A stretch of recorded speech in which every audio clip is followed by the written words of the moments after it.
हुई दिल्ली में 25 लोकसभा सीटों पर जो कोऑर्डिनेटर लगाए गए हैं उनमें कुछ चुनाव हारे हुए लोग भी हैं, शकुंतला रावत, राजकुमार शर्मा, कुछ चुनाव जीते हुए लोग भी हैं, हारे हुए में प्रमोद जैन भाया भी हैं। इनको पर्यवेक्षक बनाया गया, कोऑर्डिनेटर बनाया गया, अपने अपने पर्यवेक्षक क्षमा करें कोऑर्डिनेटर ही हैं अपने अपने लोकसभा क्षेत्रों में या किसी लोकसभा क्षेत्र में। और उसमें महेंद्र चौधरी हैं, अभिषेक चौधरी हैं, प्रशांत बैरवा हैं, सुदर्शन सिंह रावत हैं जो चुनाव हार गए वो लोग भी हैं, और महेंद्रजीत सिंह मालवीय जैसे लोग भी हैं जो चुनाव जीते हैं। उनके इलाकों में क्या कोऑर्डिनेशन उन्हें करना है, किस तरह लोगों को जोड़ना है, क्या रिपोर्ट बनानी है, क्या तैयारी करनी है, इस पर आज AICC में दिल्ली में इनकी बैठक हुई और राष्ट्रीय अध्यक्ष खड़गे, मल्लिकार्जुन खड़गे खुद मौजूद थे उस बैठक में। और वहाँ पर विस्तार से चर्चा की गई इस बात की कि इनकी वर्किंग क्या होगी, इन्हें क्या काम सौंपा गया है, क्या करके बताना है। 25 लोकसभा सीटों पर ये 25 लोग क्या कोऑर्डिनेशन करेंगे और क्या आला कमान के साथ जुड़कर वो तैयारी करेंगे, कार्रवाई करेंगे, इस पर चर्चा हुई। ये बहुत प्राइमरीली बैठक थी, इसको उस तरह नहीं लिया सकता जैसे बीजेपी की बैठक ली गई है। बीजेपी की बैठक वास्तव में गहन चिंतन की बैठक थी। कांग्रेस की बैठक में एक आरंभिक तौर पर एक दूसरे के साथ विचार साझा करने की और कैसे आगे बढ़ें इस पर चर्चा की बात थी। चलिए अब एक GDA की कार्रवाई की चर्चा करते हैं। आज GDA के प्रवर्तन दस्ते ने जयपुर में लगभग बहुत ही अच्छी सेंटर पॉइंट तो नहीं कह सकता, लेकिन लगभग बड़ी महत्वपूर्ण इलाके में, महत्वपूर्ण जगह पर V2 बाईपास के पास एक 3 मंजिला इमारत को धराशायी कर दिया। ये इमारत कहते हैं कि जो बाईपास का ट्रैफिक निकलने के लिए जो बन रहा है उसके रास्ते में आ रही थी और इसलिए उसको बिल्कुल धराशायी कर दिया गया। ये महावीर रबड़ी भंडार वालों की इमारत बताई जा रही है और उनकी इस इमारत को आज GDA के प्रवर्तन दस्ते ने बुलडोजर चलाकर ध्वस्त कर दिया। ये देखिए किस तरह इमारत को ढहा दिया गया। ये भजनलाल सरकार आने के बाद पहली ऐसी इस तरह की कार्रवाई है। एक जरूर अपराधी के यहाँ हुई थी, वो अलग विषय था, ये अलग विषय है। और ये ट्रैफिक बाईपास के लिए रास्ते में आने वाली इमारत को ढहा दिया गया। इमारत भी अच्छे खासी बनी हुई और अच्छे खासे बिजनेस हाउस की इमारत थी।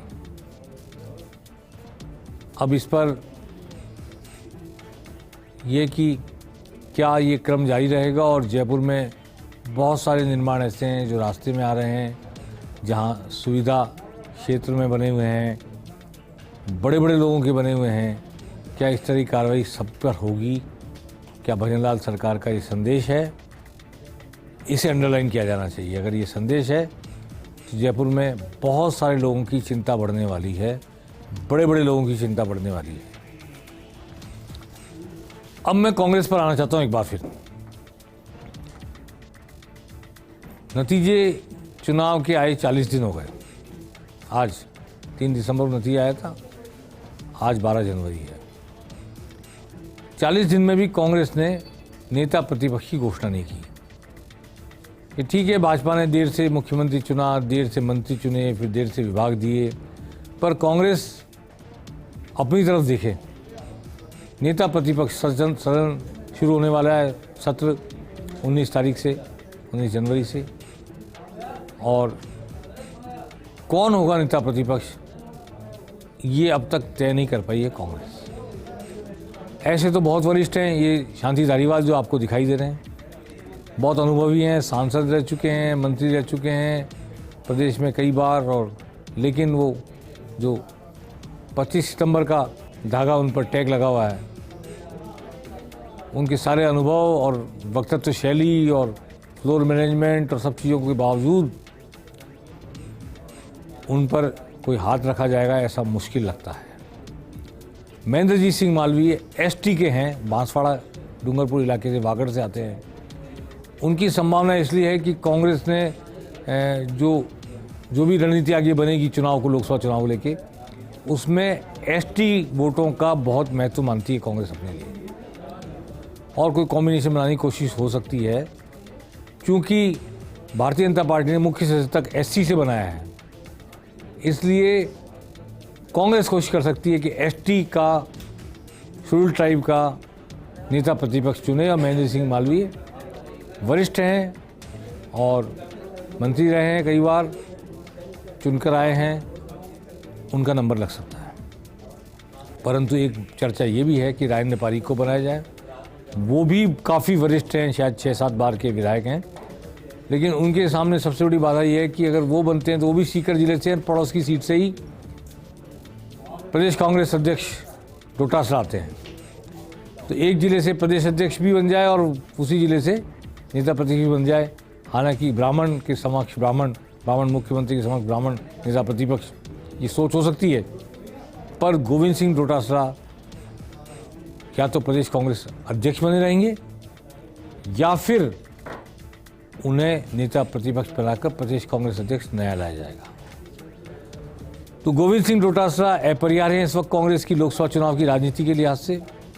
अगर उन्हें विधायक चुनकर आए पर लोकसभा चुनाव लड़ाया जाता है सीकर से, तो बात अलग है। तो ये 3-4 नाम हैं। इनके साथ ही साथ नरेंद्र बुढ़ानिया का नाम भी चर्चा में आया, लेकिन वो गोविंद सिंह डोटासरा और नरेंद्र बुढ़ानिया में से एक आदमी नेता प्रतिपक्ष और प्रदेश अध्यक्ष में हो सकता है, दोनों जाट नहीं हो सकते। हालांकि भाजपा में दोनों ब्राह्मण हैं, मुख्यमंत्री भी और प्रदेश अध्यक्ष भी, वो अलग बात है।